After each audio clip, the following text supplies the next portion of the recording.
Bonjour à tous, et bien voici le deuxième tutoriel de la série ABC de l'algèbre, consacré aux premières notions sur les puissances. Nous avons dans le précédent volet de ce cours étudié la forme condensée d'un produit. Aujourd'hui, nous allons encore simplifier les écritures lorsque tous les facteurs du produit sont égaux. Ainsi, le produit A multiplié par A sera noté, comme vous le voyez, par un A surmonté d'un petit 2 en haut à droite. Ce petit 2, situé en haut à droite du A, s'appelle un exposant. Et l'expression ainsi obtenue se lit A puissance 2, ou A au carré, ou simplement A2. Je reviendrai plus loin sur cette terminologie qui cause bien souvent des confusions. Vous voyez également 5 multiplie 5 égale 5 au carré. Et puis, comme vous allez le voir, on va aussi avoir 1 plus x au carré égale 1 plus x multiplié par 1 plus x, que l'on peut aussi lire 1 plus x facteur de 1 plus x. Traitons maintenant un exercice, soit a égale 7a multiplié par 5a multiplié par 2. Il s'agit de mettre a grand A sous la forme condensée. Évidemment, on va tout écrire, on va tout détailler, on va tout écrire avec des croix pour bien comprendre. Et à ce moment-là, on va faire les permutations qui s'imposent, c'est-à-dire mettre les nombres en avant et regrouper les A. De la sorte, nous aurons grand A égale 70, le produit des nombres, multiplié par A2, c'est-à-dire A croix A. Traitons un autre exercice. Effectuez le produit AB avec grand A égale 3x et grand B égale 5x. On écrit le produit de la sorte, en utilisant la croix bien entendu à ce moment-là. Et puis, on regroupe les nombres, 3 fois 5, 15, et les x croix x, égale x2. Nous venons de voir que A croix A s'écrivait A au carré avec un exposant.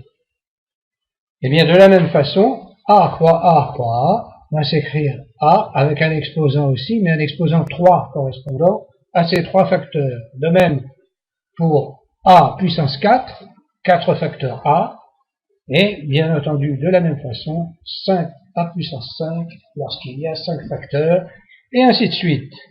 Vous remarquerez que l'exposant est exactement le nombre de facteurs. À titre d'exemple, nous allons maintenant étudier les puissances de 10. Alors, 10 puissance 1, 1 facteur égale 10. 10 puissance 2 maintenant est constitué de 2 facteurs égale 100. Et puis maintenant 10 puissance 3 égale 1000. Vous remarquerez qu'il y a 3 zéros pour 10 puissance 3, 2 zéros pour 10 puissance 2, 1 zéro pour 10 puissance 1, puis 4 zéros pour 10 puissance 4, et ainsi de suite. Je vais maintenant revenir sur la terminologie et sur la façon de traiter oralement les puissances, car c'est souvent une cause d'incompréhension entre l'élève et son professeur. La difficulté vient du fait qu'il y a de nombreux synonymes. En particulier, A puissance 2 peut se dire A au carré ou bien A2. Et de même, A puissance 3 peut se lire A au cube ou A3. Et puis on va voir que A puissance 4 peut se lire A4, curieusement.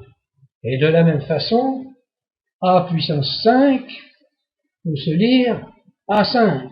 Ainsi, l'expression suivante va se lire grand A égale 2x3.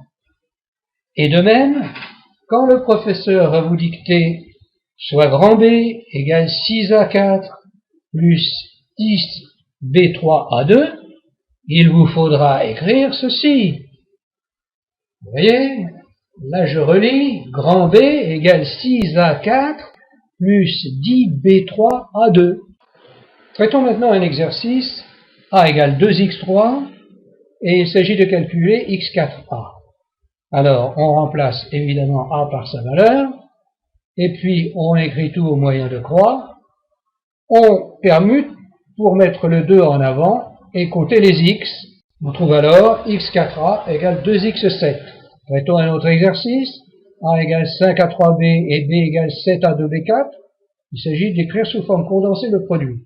À ce moment-là, on va aller beaucoup plus vite.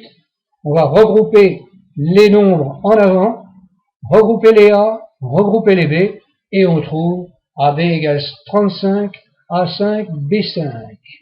Ainsi se termine ce tutoriel numéro 2. J'espère qu'il vous aura permis d'assimiler la notion de puissance et d'acquérir les premiers savoir-faire à ce sujet. Je vous conseille de visionner ce tutoriel plusieurs fois et de refaire les exos proposés. Le troisième tuto sera consacré uniquement à des exercices relatifs aux 2 premières vidéos. Merci pour votre attention et à bientôt.